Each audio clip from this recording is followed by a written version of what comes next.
사람들마다 그가 누구이든지 행복해야 될 권리가 있습니다. 그래서 그가 추구하는 그것이 어떤 것이든 하나님께서는 그 모든 것들을 존중하십니다.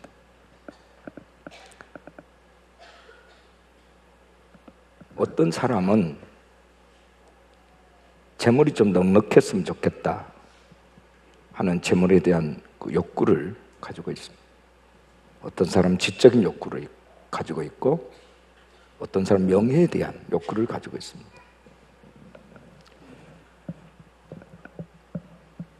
우리가 욕구를 갖는 것은 자유입니다.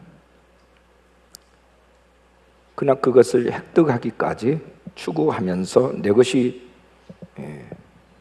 되는 모든 과정에 필요한 것들이 있고 필요치 않은 것들이 있습니다.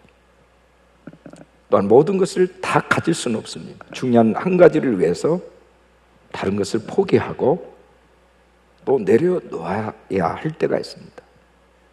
그러니까 버릴 것은 버릴 줄 알아야 된다는 것입니다. 만약에 내 모든 욕구를 내가 다 충족시키기 위해서 다 가지려고 한다면 그것이 내 삶의 행복을 가져다 주는 것이 아니라 오히려 독이 되고 내 생명을 재촉하는 일이 될 수도 있습니다. 중국에 가면 각종 요리들이 무성합니다. 근데 고급 요리 가운데 온숭이의 그 골을 이렇게 먹는 그런 요리가 있어요. 원숭이들이 많지 않죠.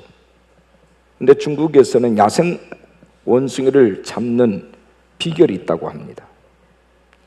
그거는 원숭이들이 잘 다니는 곳에 옹기 항아리, 주둥이가 이렇게 좁은 옹기 항아리 이렇게 놔둡니다. 그냥 손 하나 펴서 그냥 겨우 원숭이 손이 펴서 들어갈 정도, 그렇게 입이 좁은 그런 옹기 항아리를 놔둡니다. 그리고 그 속에 원숭이가 가장 좋아하는 땅콩을 집어넣어 놨습니다. 그러면 땅콩 냄새를 맡은 원숭이가 그것에 와서 손을 집어넣습니다. 한 주먹을 웅큼 잡습니다. 그때 사람이 잡으면 되는 거예요. 근데 이 바보 같은 원숭이가 그 땅콩을 버리면, 내려놓으면 살 수 있어요. 근데 한번 움켜 잡은 땅콩을 절대로 놓지 않는다는 거예요. 손을 빼지 못해서 잡혀 죽는 거예요. 근데 원숭이뿐이겠습니까? 우리 사람도 마찬가지입니다. 지나친 욕심이 내가 내려놓아야 될 그것은 내려놓지 못하고 그것이 오히려 독이 되고 내 생명을 재촉하고 오히려 화를 자초하는 이런 일들이 많습니다. 폴 틸리라고 하는 신학자가 이런 얘기를 했어요. 진정한 용기라고 하는 것은 가장 중요한 것을 위해서 보다 덜 중요한 것을 버릴 수 있는 것이다. 가장 중요한 것을 위해서 보다 덜 중요한 것을 버릴 수 있는 것이 진정한 용기다. 여러분, 이것이 믿음이고 이것이 용기인 것입니다. 인간은 누구도 완전하지 않습니다. 완전하게 보일 뿐입니다. 알고 보면 우리 인간만큼이나 못되고 형편없는 존재가 없습니다.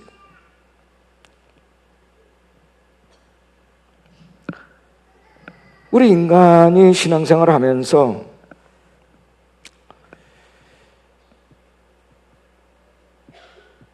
우리가 사람들을 보면서 늘 실망을 하고 시험에 들 때가 있습니다. 믿음이라고 하는 것은 오직 우리의 주 대신 예수님을 바라보는 건데 예수님 외에 다른 어떤 소중한 것이 없는데 나의 에너지와 나의 힘을 내가 원하는 것을 부여잡음으로 인해서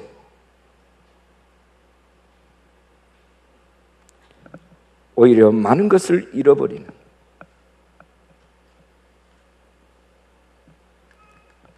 잃게 되는 그러한 화를 자초하는 것이 우리 인간입니다. 우리의 가장 우선순위는 예수님이신데, 내가 사는 길은 예수님이신데, 내가 다른 어떤 것을 움켜쥡으로 말미암아 원숭이처럼, 어리석은 원숭이처럼 내가 원한 것도 얻지 못할 뿐만 아니라 오히려 그 자리에서, 거기에서 내 삶의 행복이 여지없이 깨져버리고 죽게 되는 그러한 화를 자초하는 게 인간입니다. 신앙이란 뭡니까? 버릴 것을 버리고 포기할 것을 포기할 줄 아는 게 신앙이에요. 우리가 예수님처럼 살겠다 하면서도 아직도 버리지 못한 것들이 얼마나 많은지 모릅니다. 그것이 무엇인지 우리 자신은 잘 알고 있어요. 이제 살 만큼 살았고 죄도 질 만큼 지었습니다.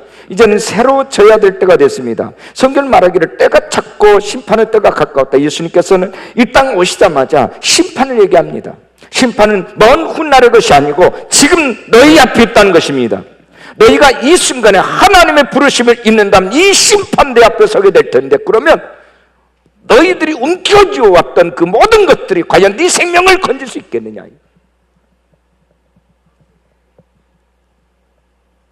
건질 수 없다.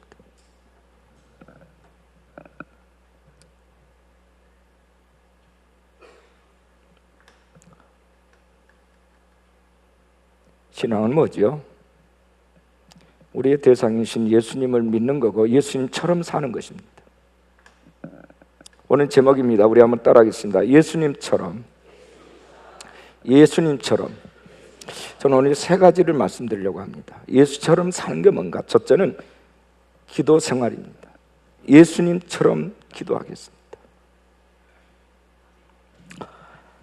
오늘 보면 35절을 보면 새벽 아직도 밝기 전에 예수께서 일어나 나가 한적한 곳으로 가서 거기서 기도하시더니 라고 말씀합니다.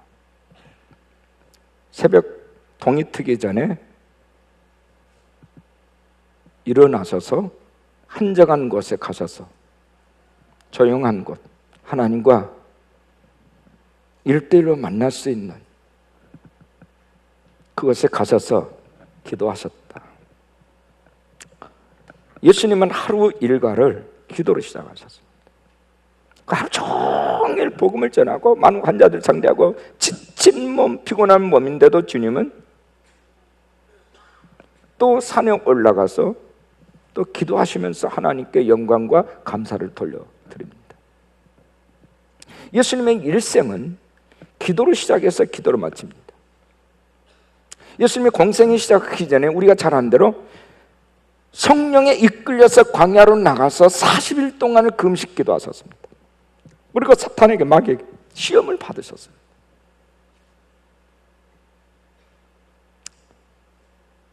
제자들을 선택하기 전에 기도하셨고요. 보리떡 5개와 물고기 2마리로 수많은 사람들을 먹인 데 있어서도 가장 먼저 하신 것은 하늘을 우러러 하나님께 기도하셨습니다.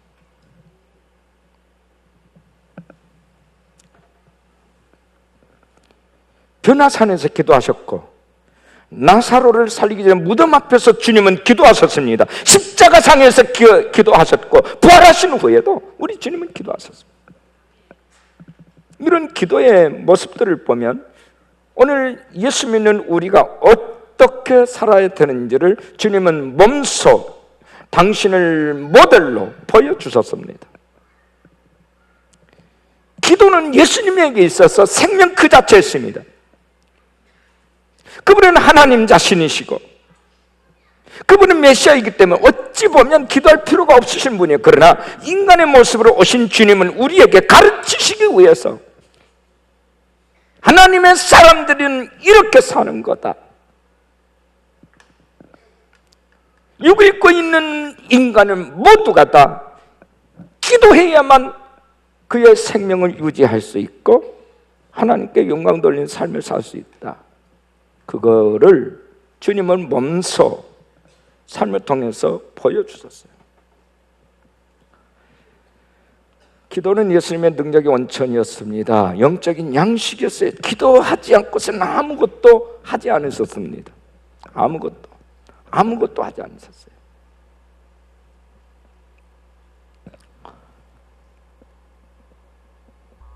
기도하지 않고서는 어떤 결정도 하지 않으셨어요. 기도하고 결정하셨어요. 예수님이 그렇게 하셨다면 오늘 우리도 순간순간 모든 일에 앞서서 예수님처럼 기도하는 자가 되어야 될 줄로 믿습니다.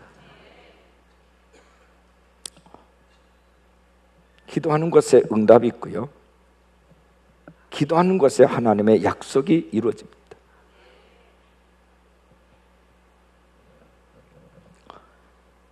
이스라엘 백성들이 400년 동안 종살이 하다가 때가 차면 하나님께 부르짖는 기도를 올려드리기 시작했다 했어요. 그리고 그 기도를 받으시고 하나님 지도자 모세를 보내셔서 출애굽시켰다고 그랬어요. 기도를 듣고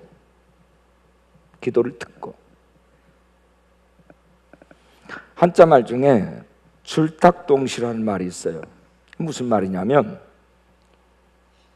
병아리가 21일 만에 껍질을 깨고 이제 부화돼서 나옵니다.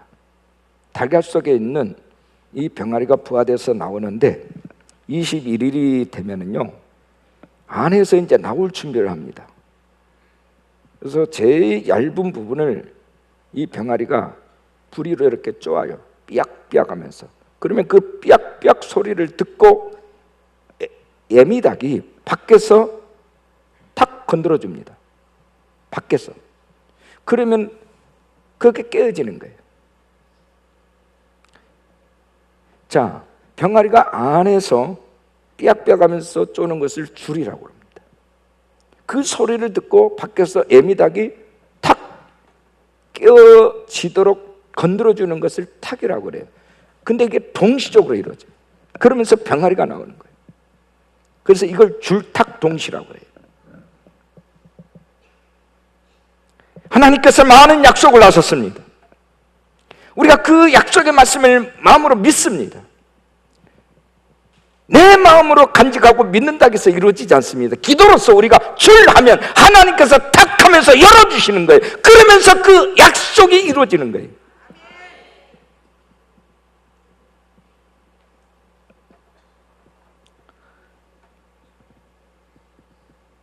구하라 그러면 주실 것이요, 찾으라 그러면 찾을 것이요, 두드리라 그러면 열 것이다. 그러면이라는 말은 조건부예요. 너희들이 쪼아라 이게, 하나님께 부르짖으라 이게, 하나님께 간구하라 이게, 내가 너희에게 약속한 것을 하나님께 올려드리라는 거예요. 그러면 하나님이 들으시고 탁 하시는 거예요. 그게 응답이에요. 동시적으로 이루어지는 겁니다. 기도는 허공을 향해서 올려드리는 게 아니고 하나님이 정해진 뜻을, 그 약속을 가슴에 부여잡고 믿음으로 하나님께 간구하는 겁니다. 그러면 하나님이 그 기도를 들으시고 열어주시는 게 응답이에요. 이게 동시적 사건입니다. 이게. 근데 사탄은 우리에게서 기도를 도둑질해 갔어요. 바쁘다는 핑계로, 야, 너 나중에 기도해. 한국 교회는 기도로 세워진 교회입니다. 근데 지금은 이 기도가 실종이 됐어요. 기도보다 더 바쁜 일이 많아요. 여러분, 기도보다 더 중요하고 바쁜 일이 있을 수 있습니까? 그런데 우리는 그렇게 살고 있어요. 주님, 아직은 내가 할 일이 많거든요. 열심히 나중에 할게요. 그러면서 기도의 자리에서 계속 물러서는 겁니다. 하나님이 많은 사인을 줘. 우리의 삶의 근간을 막 흔들어대셔. 기도라는 사인입니다. 그런데 우리는 그거를 해결하기 위해서 하나님 앞에 엎드는 것이 아니라, 하나님 앞에 부르짖는 것이 아니라 사람들을 찾아 나섭니다. 이것을 잘 해결해 줄 사람이 누굴까? 방법론을 의지합니다. 자기 경험에 빠져서 그것이 마치 모범 답안인 것처럼 빠져 있습니다. 그러나 거기에는 답이 없습니다.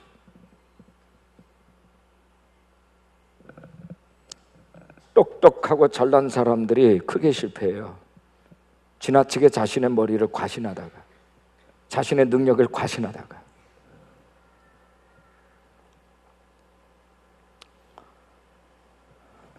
마가복음 9장 28절 이하에 제자들이 조용히 묻자오되 우리는 어찌하여 능히 그 귀신을 쫓아내지 못하였나이까? 이르시되 기도 외에 다른 것으로는, 따라합시다, 기도 외에 다른 것으로는 이런 종류가 나갈 수 없느니라.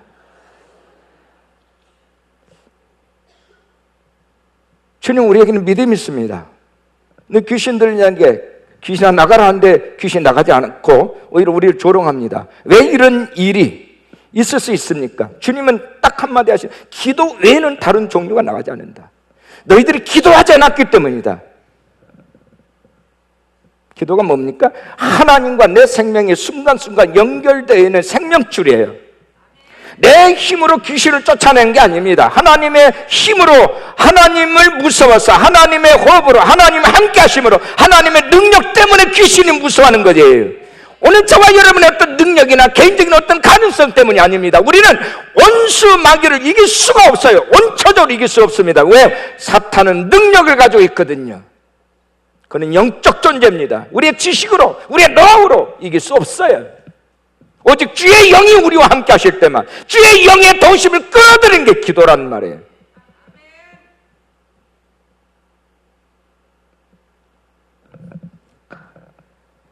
기도 없이는 우리의 믿음 지킬 수 없습니다. 아브라함이 어느 날 갑자기 믿음이 뚝 떨어졌어요. 기근이 왔을 때 우왕좌왕하면서 애굽으로 내려갑니다. 하나님을 찾지 않아요. 그 자기 아내 치마폭에 숨어서 당신은 이제부터 내 누이라. 비겁하게. 기도하지 않으면 사람이 그렇게 비겁하게 돼요. 믿음을 잃어버려요. 삼손도 들릴라 유혹에 넘어졌습니다. 사사기 16장 20절에 보면 이렇게 말씀을 기록하고 있어요. 삼손이 잠을 깨며 이르기를 내가 전과 같이 나가서 몸을 떨치리라 하였으나 여호와께서 이미 자기를 떠나신 줄을 깨닫지 못하였더니 들릴라는 블레셋 군대를 오게 해놓고 삼손의 머리를 다 잘라버렸습니다. 삼손아, 원수가 너를 잡으러 간다 이렇게 외칩니다. 그러자 삼손은 머리가 깎인 줄도 모르고 일어나서 힘을 쓰려고 했지만 아무런 힘이, 능력이 나타나지 않았습니다. 이미 영역이 떨어져 버린 것입니다. 머리가 깎였다라고 하는 것은 위에 계신 하나님과 단절되었다는 뜻입니다. 자기 힘으로 한 줄 알았어요.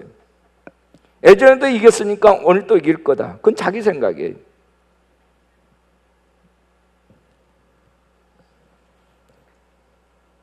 여러분, 난로가 펄펄 끓고 있을 때 물방울이 떨어지면 톡톡 튕겨버리죠.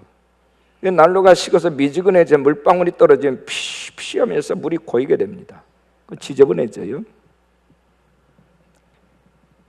우리가 성령의 용광로가 되어 있으면, 기도로서 늘 우리 안에 성령이 불이 있으면 마귀들의 어떤 공격도 문제가 되지 않습니다. 그러나 이 기도의 불이 꺼져버리면 아무것도 아닌 것에 시험이 듭니다. 아무것도 아닌 것에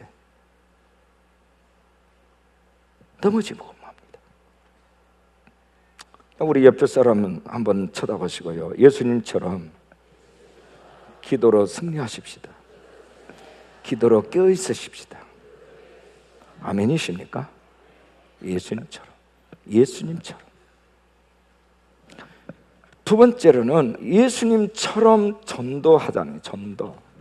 여러분, 오늘 본문 38절을 주목해 봐서 이르시되 우리가 다른 가까운 마을로 가자. 거기서도 전도하리니 내가 이를 위하여 왔노라 라고 말씀하십니다. 이를 위하여 왔다. 예수님 전도하기 위해서 오셨다는 거예요. 기도로서 무장하신 주님은 전도하기 위해서 움직이셨다는 거예요. 예수님은 갈릴리 지방의 동네와 여러 마을로 다니면서 본격적으로 하나님 나라의 복음을 전파하셨습니다. 일반 사람들처럼 단순히 이적이나 일으켜서 군중들의 인기나 얻고 세상적인 부귀 영화를 누리는 것을 목표로 하지 아니하시고 하나님의 나라를 전파하시는 수단으로 치유하셨고 귀신 들린 자를 자유케 하셨다. 기도도 전도의 을을 효과적으로 감당하기 위해서 기도하셨다. 우리는 기도로서 하나님과 나 사이에 그 영적인 조율이 있어야 됩니다. 그리고 하나님께서 감동해 주신 사람에게 찾아와서 복음을 전해야 됩니다. 그때에 그들의 문이 열리는 것입니다. 어느 책자를 보니까 이제는 오늘 그리스도인들이 이방 사람들에게만 전도할 것이 아니라 교회 안에도 전도해야 될 시대가 됐다. 그런 글을 써놨더라. 무슨 얘기냐면 교회 안에 신앙인들, 제대로 믿음이 세워진 사람들이 없어져 가고 있다는 거예요. 그냥 종교 생활을 하는 거예요. 그냥 교회 왔다 갔다 하는 겁니다. 예수를 믿는다고 하지만 예수님이 내 삶에 있어서 어떤 분야에 대한 분명한 고백이 없어요. 그러니까 그 사람은 교회 생활하다가 재미없으면 교회 떠납니다. 사람을 보고 살다가 실족합니다. 자신은 과신하다가 유혹이나 나라고 떨어진 사람들이 부지기수입니다. 왜 그럴까요? 여러분, 교회를 믿지 마십시오. 사람 믿지 마십시오. 여러분 자신을 믿지 마십시오. 주 예수를 믿으시기 바랍니다. 주 예수를 믿어야 됩니다. 예수님은 나의 길이요, 예수님은 나의 생명이요, 예수님은 나의 진리이십니다. 예수밖에는 나의 구원이 없습니다. 이것을 믿어야 되는 것입니다.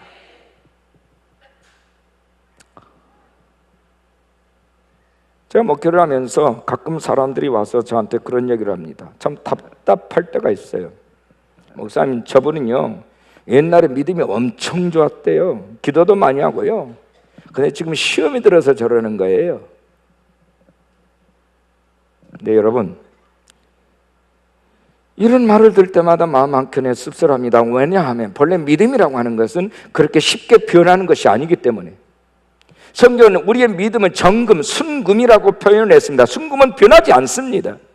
진흙에 파묻어둬도 금은 금이고 망치로 두들겨 패도 금은 금입니다. 한결같이 믿음의 소유자는 그 가치를, 믿음의 가치를 그대로 유지하고 있습니다. 시험이 드는 건 자체가 믿음이 문제가 있었던 거예요. 가짜였거나. 진짜 믿음은 시험이 와도 넘어지지 않는 게 믿음이에요.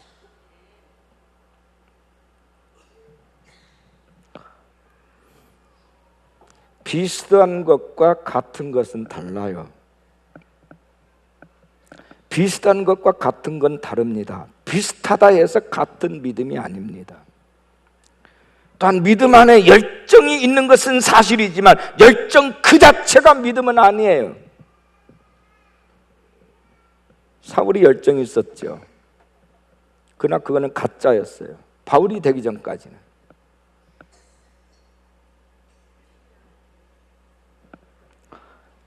영적 지식이나 영적인 어떤 용어를 말한다 해서 믿음이 아닙니다.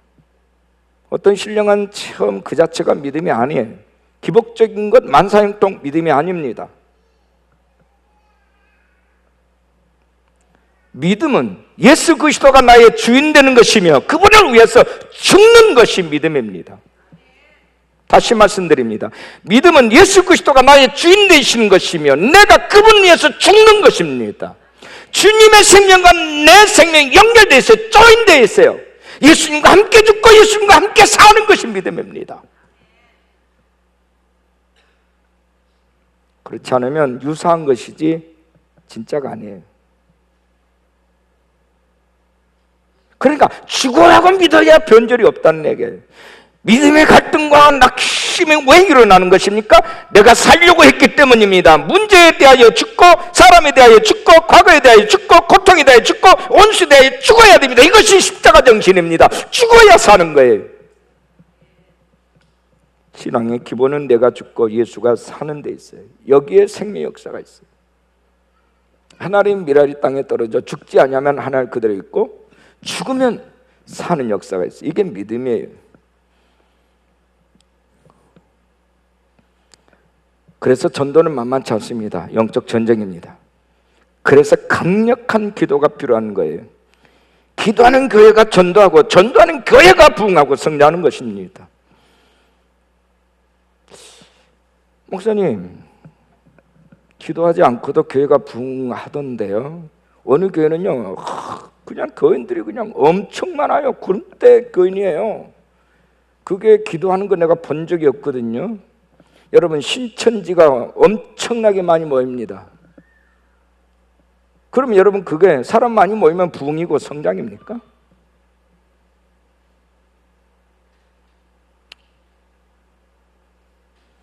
작은 교회는 하나님을 사랑하지 않고 큰 교회는 사랑합니까?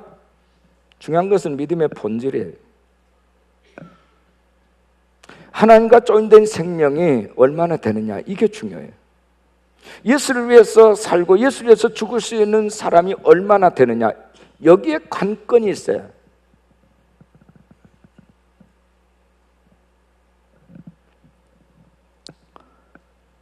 전도에는 이유가 없습니다. 기도하는 사람, 영으로 깨는 사람에게는 하나님께서 한결같이 주신 명령이 뭐예요? 복음을 전하라. 하나님의 나라를 전파하라. 아멘. 때를 얻든지 못 얻든지 온 천하에 다니며 모든 사람들에게 복음을 전하라. 우리가 사는 이유, 하나님의 나라를 전하기 위해서입니다. 우리가 존재하는 이유, 하나님의 나라를 살기 위해서입니다. 그것은 땅에 있는 나라가 아닙니다. 땅에 있는 것을 아무리 우리가 쌓아둔다 할지라도 땅에 있는 것을 우리가 세상 떠날 때 그것은 무기력합니다. 그것이 우리의 영원한 생명을 보장하지 못합니다. 사람들은 땅에 있는 모든 것들이 내 생명을 영원히 행복하게 해주는 줄로 착각하고 있는 겁니다. 어떤 부자가 죽으면서 막 그냥 고래고래 소리를 치더랍니다. 나는 못 죽어. 나는 억울해서 못 죽어. 나는 내가 이것을 쌓으려고 얼마나 고생했는데 나는 억울해서 못 죽어. 막 이를 부득부득 할더랍니다. 내가 이것을 얻으려고 얼마나 고생했는데, 못 먹고 못 입고 주야로 고생을 했는데 이제 살만하니까 내가 죽는다고? 안 돼. 나는 억울해서 못 죽어. 여러분, 그러면 안 죽습니까? 죽어요. 땅의 것을 사는 모든 사람들의 마지막은 그런 모습이에요.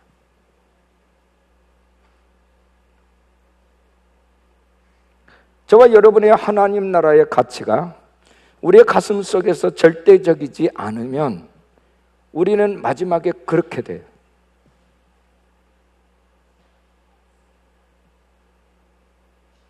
세 번째, 따라합시다. 예수님처럼 치유하겠습니다. 보면 39절 말씀 보세요. 이에 온 갈릴리에 다니시며 그들의 여러 회당에서 전도하시고 또 귀신들을 내쫓으시더라. 예수님은 온 갈릴리를 다니면서 회당에서 복음을 전하고 귀신들을 내쫓았다. 사람을 괴롭히는, 하나님의 나라를 파괴시키고 천국을 잃어버리게 하는 사탄의 모든 역사를 내쫓는 일을 하셨다. 우리 예수 믿는 사람들에게는요, 이게 있어야 돼. 힐링이 있어야 돼. 예수를 믿고 나서 내 안에 저주스러운 것들, 귀신들의 모든 장난, 또 사탄이 주는 많은 메시지들, 이런 것들 때문에 우울해하고 이것 때문에 절망을 하고 이것 때문에 자학을 했던 모든 것들을 우리는 단절시켜야 되는 것입니다. 그 모든 것을 내쫓으셔야 됩니다. 그래서 내 마음의 평강, 하늘의 평화가 넘쳐나야 되는 것입니다. 하나님의 은혜와 사랑이 넘쳐나야 되는 것입니다. 이게 있는 사람, 이걸 가지고 있는 사람만이 사람에게 그것을 흘려보낼 수 있으면, 누가 치유자입니까? 치유받은 사람이에요. 예수를 경험한 사람이에요. 예수로 말미암아 제사함의 감동이 살아있는 사람이에요. 이 사람은 남을 치유할 수 있어요.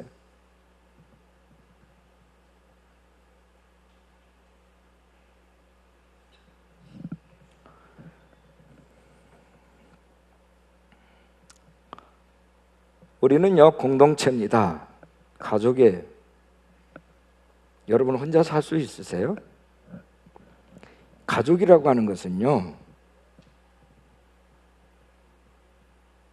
가장 안전한 곳이라는 뜻입니다. 내가 보호받을 수 있는 것이 가정이에요. 우린 더 이상 고아가 아닙니다. 예수 안에서 가족을 이루고 있습니다. 다시 말해서 연합된 생명이 된 거예요. 원바디가 된 거예요. 한 몸이 됐고 원처치, 한 교회가 된 겁니다. 믿으십니까?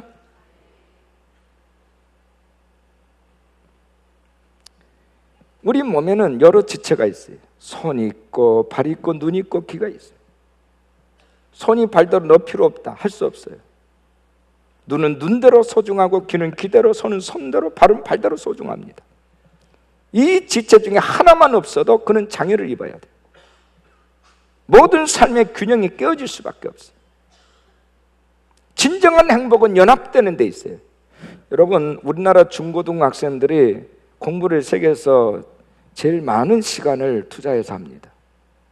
그러니까 학생들을 조사했는데 세계에서 1, 2등 하는 나라가 핀란드하고 우리 한국이래요.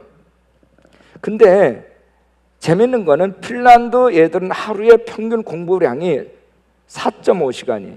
근데 우리나라 학생, 중학생들이 9시간이고 고등학생이 10시간 45분을 공부를 해요. 매일. 그런데 성적은 비슷해요. 왜 이런 결과가 나올까요? 핀란드 아이들은 그룹으로 공부를 합니다. 그룹 토의를 합니다. 그래서 그룹이 한꺼번에 그들의 성적을 똑같이 점수를 부여받습니다. 또 우리나라에는 모든 게 개인적입니다. 그래서 옆에 있는 얘를 경쟁해서 이겨야 되는 거예요. 이 아이를 이겨야 내가 올라서는 거예요. 그러니까 부모들이 이 경쟁에서 내 아이를 살아남도록 하기 위해서 사교육시키고 막 있는 모든 투자를 합니다. 그리고 하는 말이 너는 아무 개보다 더 나아야 돼. 너는 이겨야 돼. 계속해서 어릴 때부터 경쟁이 몸에 배었습니다. 그러다 보니까 개인적입니다. 이기적입니다. 고아양에 잡혔습니다.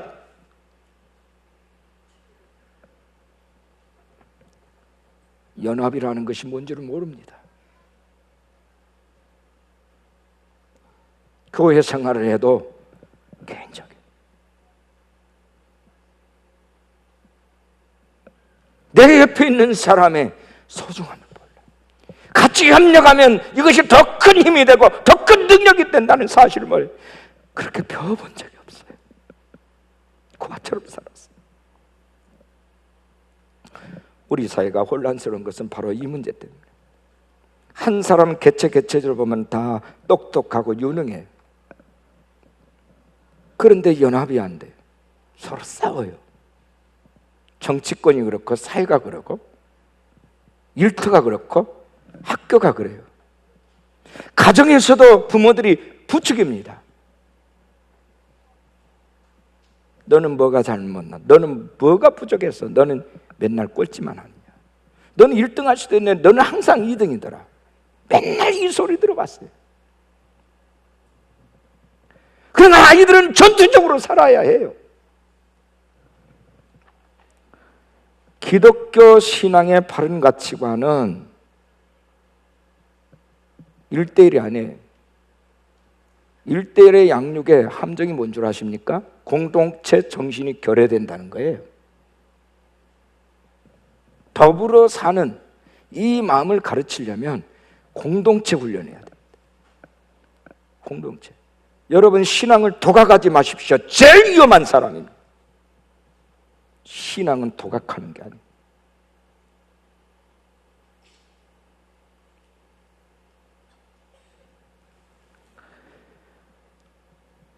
잃어버린 은혜, 떨어진 은혜를 회복하시기를 바랍니다. 교회를 사랑하는 방법부터 배워야 됩니다. 지체를 사랑하는 법부터 훈련해야 됩니다. 서로의 소중함에 대한 그 가치를 우리 가슴 속에 지녀야 됩니다. 가족이 된다는 것은 굉장히 중요한 겁니다.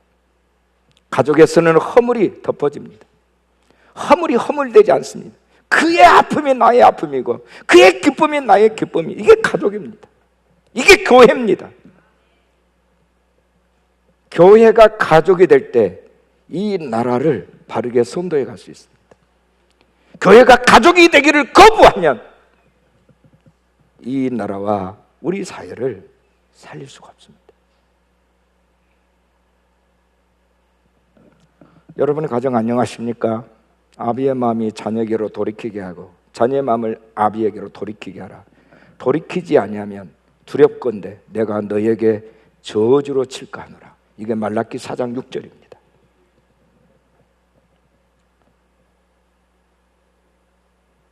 우리 옆에 사람 손 한번 잡아보실까요? 우리는 가족입니다. 우리는 한 몸입니다. 우리는 연합된 생명입니다. 당신은 소중한 우리 가족입니다. 아멘. 할렐루야. 같이 손잡고 기도하고 손잡고 복음을 전하고 손잡고 소의 힐링을 위해서 진정한 소통이 우리에게 살아있을 때 그런 자들이 나가는 세상은 밝아지고 그런 이들이 나가서 섬기는 세상은 하나님의 나라가 될 줄로 믿습니다.